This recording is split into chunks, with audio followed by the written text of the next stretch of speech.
नमस्कार, मैं हूं रिपु मिश्रा और आपने देखना शुरू कर दिया चंपारण नगर। अभी बिहार में बवाल मचा हुआ है नीतीश कुमार को लेकर। नीतीश कुमार ने राष्ट्रीय गान का अपमान किया है, इस तरह की बात कही जा रही है और एक वीडियो क्लिप तमाम सोशल मीडिया पर वायरल हो रहा है।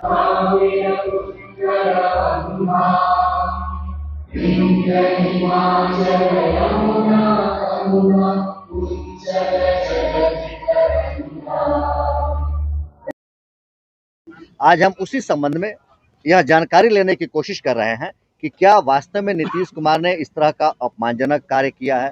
क्या इस तरह से अपमान करने पर जैसे लोग मांग कर रहे हैं कि नीतीश कुमार के ऊपर एफआईआर हो, उन्हें जेल भेजा जाए या उनके ऊपर कानूनी कार्रवाई हो, क्या ऐसा हो सकता है कि नीतीश कुमार अब जेल चले जाएं? क्या प्रावधान है, यह हम जानेंगे आज वकील साहब लोगों से, क्योंकि यही विधि के ज्ञाता है, बुद्धिजीवी है और ये सब कुछ बताएंगे कि क्या कुछ प्रावधान है इसमें। तो वकील साहब, छोटा सा एक परिचय अपना दीजिए। मेरा नाम मधुरंजन मिश्रा हुआ। मैं सिविल कोर्ट बेतिया में प्रैक्टिस करता हूं अधिवक्ता के रूप में। क्या नीतीश कुमार का जो वीडियो वायरल हो रहा है और मांग हो रही है कि नीतीश कुमार इस्तीफा दें या उनके ऊपर एफआईआर हो, जेल भेजा जाए, ऐसा प्रावधान है क्या कानून में? प्रावधान तो है। अनुच्छेद 51A में राष्ट्रीय गान, राष्ट्रीय ध्वज को अपमान करना 3 साल की सजा है। उसके बाद आर्थिक दंड है। 3 साल की सजा भी है और आर्थिक दंड भी है। क्या यह सजा और यह आर्थिक दंड नीतीश कुमार पर भी लागू होता है? इस सब पर लागू होता है। मेरे इंडिया के सभी लोगों पर लागू होता है, चाहे नेता हो, चाहे कोई मंत्री हो, जो भी हो, चाहे कोई पदाधिकारी हो, जो राष्ट्रगान, राष्ट्र ध्वज को अपमान करेगा उन पर ही कानून लागू होगा। तो नीतीश कुमार जेल जाएंगे? नीतीश कुमार जेल जाएंगे या नहीं जाएंगे ये तो हम नहीं बता सकते हैं, लेकिन उनके ऊपर एफआईआर हो सकता है। लेकिन कब हो सकता है, राज्यपाल की अनुमति लेने के बाद होगी। अच्छा, क्या किसी पागल व्यक्ति के ऊपर भी इस तरह का मुकदमा हो सकता है क्या? पागल व्यक्ति अगर घोषित होगा तब ना। पागल व्यक्ति तो अभी है नहीं। नहीं, मैंने नीतीश कुमार को पागल नहीं कहा। मैं जानने का प्रयास किया कानूनी तौर पर कि क्या किसी पागल व्यक्ति के ऊपर ऐसा हो सकता है? नहीं, पागल व्यक्ति पर तो नहीं होगा। नहीं हो सकता, उसके लिए तो कानून नहीं है। अब आप ऐसा ना समझे कि हम नीतीश कुमार को कह रहे हैं कि मानसिक स्थिति उनकी खराब है, कभी किसी का पैर पकड़ते हैं, कभी किसी का हाथ देखते हैं, तो मैं उन बातों पर नहीं जा रहा हूं। मैंने जानने का प्रयास किया। हर आदमी का, सरकार का ही आंकड़ा है, 60 वर्ष के बाद रिटायरमेंट होता है। और नीतीश कुमार की उम्र तो अब 70 के अबव हो रहा है, ऊपर जा रहा है, तो उनको तो रिटायरमेंट ले लेना चाहिए। लेकिन राजनीति में रिटायरमेंट का उम्र नहीं होता है। ये तो सही बात है, ये आपका भी, ये भी बात सही है, लेकिन उनको रिटायरमेंट लेना चाहिए। क्या तो उनका मानसिक संतुलन बिगड़ चुका है। हर जगह, हर मैंने इसी में वो अपमान नहीं कर रहे हैं। क्योंकि विपक्ष के लोग कह रहे हैं कि मानसिक स्थिति खराब है, शारीरिक स्थिति खराब है, और जब वो आरजेडी के साथ थे तो सबसे पहले यह बात भारतीय जनता पार्टी के लोग ही कहे, और आज आप विद्वान भी कह रहे हैं, तो क्या वास्तव में नीतीश कुमार की स्थिति सही नहीं है? विपक्ष का काम है उनको उठाना, ये तो अब अलग बात है। विपक्ष तो उठाएंगे, लेकिन उनको अब रिटायरमेंट लेना चाहिए नीतीश कुमार को। मतलब बुद्धिजीवी वर्ग इस बात को स्वीकार करता है। जी, उनको अब रिटायरमेंट ले लेना चाहिए। चलिए, हम और कुछ लोगों से जानते हैं कि क्या कुछ प्रावधान है और नीतीश कुमार के साथ क्या क्या हो सकता है। अभी हमारी बात हुई थी वकील साहब से, उन्होंने कहा कि राष्ट्रगान के अपमान के लिए किसी भी व्यक्ति के ऊपर कानूनी कार्रवाई हो सकती है, सजा हो सकता है, आर्थिक रूप से भी, या उसे जेल भी भेजा जा सकता है।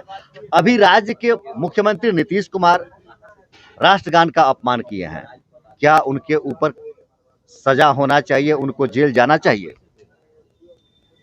देश का कोई भी व्यक्ति अगर राष्ट्रगान का या तिरंगे का या संविधान का अपमान करता हो और अपने फर्ज का निर्वाह नहीं करता हो, उस सब पर कार्रवाई होना चाहिए, चाहे मैं क्यों नहीं हूँ।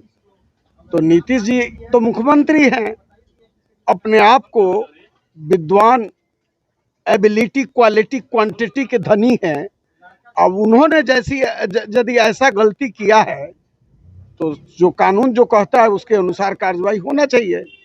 मतलब आप कानून से मांग करेंगे कि उनके ऊपर कानूनी कार्रवाई होनी चाहिए?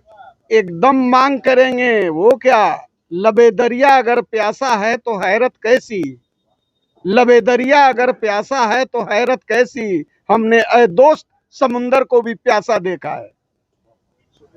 आप भी एडवोकेट हैं, कानून के ज्ञाता हैं।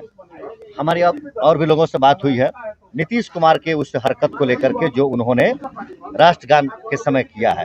खोदाखोदी कर रहे हैं, लोग कह रहे हैं कि यह अपमान है और उनको सजा होनी चाहिए, उनको जेल भेजा जाए। कई तरह की मांग हो रही है।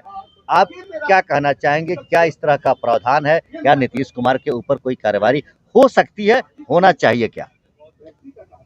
देखिए, नीतीश कुमार तो इस बिहार के जो है मुख्यमंत्री हैं और मुख्यमंत्री पर कार्रवाई करने के लिए राज्यपाल के अनुमोदन की आवश्यकता होती है, कानूनी कार्रवाई करने के लिए।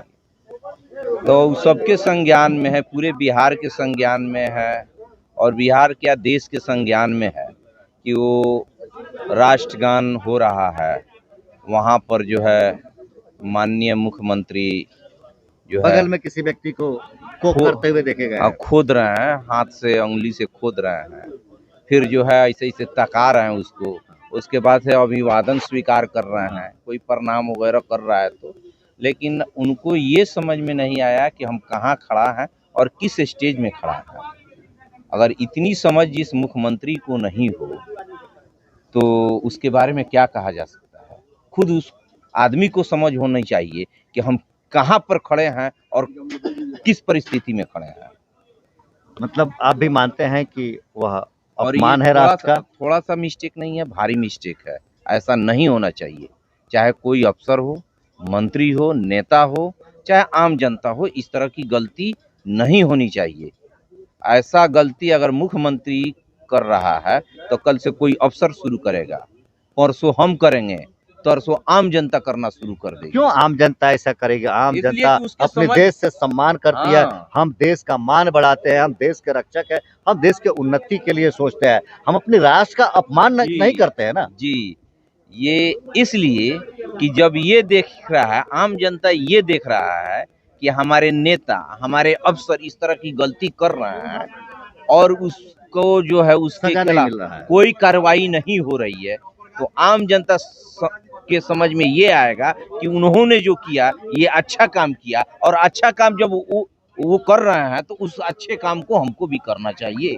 मतलब इस तरह की परिपाटी आगे नहीं बढ़े, इसलिए आवश्यकता है कि नीतीश कुमार के ऊपर भी कार्रवाई हो और उनको सजा हो। जी, उचित कार्रवाई होना चाहिए, कानूनी रूप से जो उस कार्रवाई। एक चीज आप बताइए, क्योंकि आप लोग विद्वान हैं, कानून के जानकारी रखते हैं, सोच समझ है और आप दुनिया देखते हैं, क्या आपको ऐसा लगता है क्या कि इस परिस्थिति में नीतीश कुमार एनडीए के साथ है, भारतीय जनता पार्टी के साथ है, क्या नीतीश कुमार के ऊपर एफआईआर हो सकता है या कुछ इसमें कार्रवाई हो सकती है क्या उनके ऊपर? देखिए, नीतीश कुमार ही नहीं, बहुत सारे ऐसे नेता हैं जो गलत बोलते हैं, गलत करते हैं, लेकिन कोई कार्रवाई नहीं होता है। एनडीए का तो ये में जो घुस गया वो तो समझिए एक बहुत सारे नेता लोग बोलता है तो आदमी कभी कभी सुनता है कि कितनहू पाप हो और वहाँ भाजपा में चले जाइए तो वॉशिंग मशीन में धुल के एकदम वहाँ फ्रेश हो जाते हैं, समझे।